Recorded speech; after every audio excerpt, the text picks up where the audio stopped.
سامعین گرامی، Hassan Shabbir HS Encounter T V سے آپ کی خدمت میں حاضر ہے۔ آج کے ویلاگ میں ہم بات کریں گے اسامہ ستی قتل کیس کی جوڈیشل کمیشن رپورٹ جو کہ سامنے آئی ہے اس کے حوالے سے۔ گزشتہ دنوں اسلام آباد پولیس نے ایک نہتے اور بے گناہ لڑکی کو بڑی بے دردی سے موت کے گھاٹ اتار دیا، جس کی جوڈیشل کمیشن رپورٹ نے سارے پول کھول کر رکھ دیے ہیں۔ جوڈیشل کمیشن رپورٹ میں ایسا کچھ بھی ثابت نہیں ہوا جس سے یہ کہا جائے کہ CTD کی جانب سے قتل کیے جانے والے طالب علم لڑکے کا تعلق کسی بھی ڈکیت گینگ یا کسی بھی دہشت گرد تنظیم سے تھا۔ یہ پولیس کی نااہلی تھی یا اس کو ایک سوچی سمجھی سازش بھی کہا جا سکتا ہے، اور یہی بات جوڈیشل کمیشن رپورٹ میں بھی کی گئی۔ یہ ایک پلان قتل تھا جو کہ انصاف پسند معاشرے میں ہوا ہے، جس کو پروان چڑھانے کے دعوے کیے گئے تھے۔ اسامہ ستی کی جوڈیشل رپورٹ جو کہ نجی ویب سائٹ پر شائع بھی ہو چکی ہے، جس میں یہ واضح طور پر لکھا گیا ہے اسامہ ستی کا کسی بھی ڈکیتی یا کسی جرم سے کوئی واسطہ نہیں تھا۔ اس لڑکے کو جان بوجھ کر قتل کرنے کی نیت سے گولیاں ماری گئیں، جبکہ رپورٹ کے مطابق موقع پر پہنچنے والے پولیس افسران کی جانب سے ثبوت مٹانے کی بھی کوشش کی گئی۔ سینئر افسران کو بھی اندھیرے میں رکھا گیا۔ مقتول کو ریسکیو کرنے والی گاڑی کو بھی غلط لوکیشن بتائی گئی، جبکہ رپورٹ میں یہ بھی بتایا گیا کہ 18 خول جو کہ گولیوں کے خول تھے، ان کو 72 گھنٹوں کے بعد فرانسک کے لیے بھیجا گیا تھا۔ جوڈیشل کمیشن رپورٹ کے مطابق اسامہ ستی 22 گولیوں کے بعد قتل ہوئے، جو کہ چاروں اطراف سے ماری گئیں، اور پولیس نے باقاعدہ منصوبہ بندی کے ساتھ یہ قتل کیا۔ فرانسک رپورٹ کے مطابق کچھ اہلکاروں نے نہتے لڑکے کو کھڑے ہو کر اور کچھ نے بیٹھ کر گولیاں ماری۔ یوں محسوس ہوتا تھا کہ جیسے کوئی شوٹنگ ہو رہی ہو۔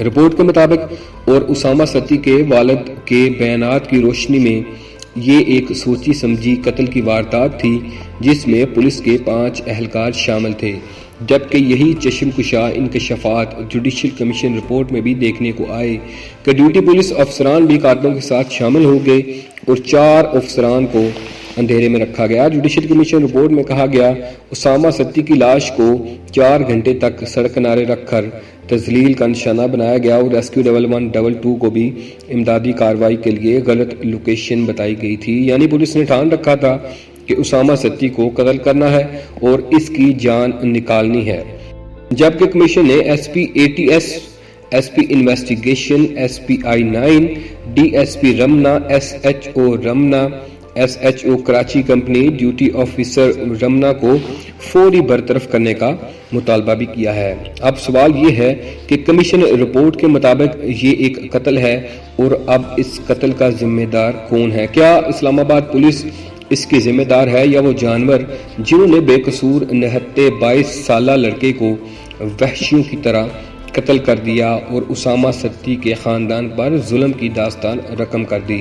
یوں محسوس ہوتا ہے کہ جیسے پولیس کا مکمل نظام ناکارہ ہو چکا ہے، اور قبل ازیں بھی سانحہ سائبال میں پولیس سسٹم کی ناکامی کی وجہ سے 2 معصوم جانوں کا ضیاع ہوا، ملزمان کو سزا نہ ہو سکی۔ اس کے علاوہ ہزارہ برادری میں بھی قتل عام دیکھنے کو آیا، اور ملزمان جو ہے وہ اب تک قانون کی گرفت سے باہر ہیں۔ اور اب اسامہ ستی قتل کیس میں جوڈیشل کمیشن رپورٹ کے مطابق پولیس اہلکاروں نے جان بوجھ کر اس لڑکے کو قتل کیا۔ اب سوال یہ ہے کہ کیا ان ملزمان کو بھی پھانسی کی سزا ہوگی؟ آپ کے فیڈ بیک کا انتظار رہے گا۔ میری ویڈیو کو لائک کریں، شیئر کریں، اور بیل آئیکن کا بٹن بھی ضرور کلک کیجیے، اور سبسکرائب بھی ضرور کیجیے گا۔ اللہ نگہبان۔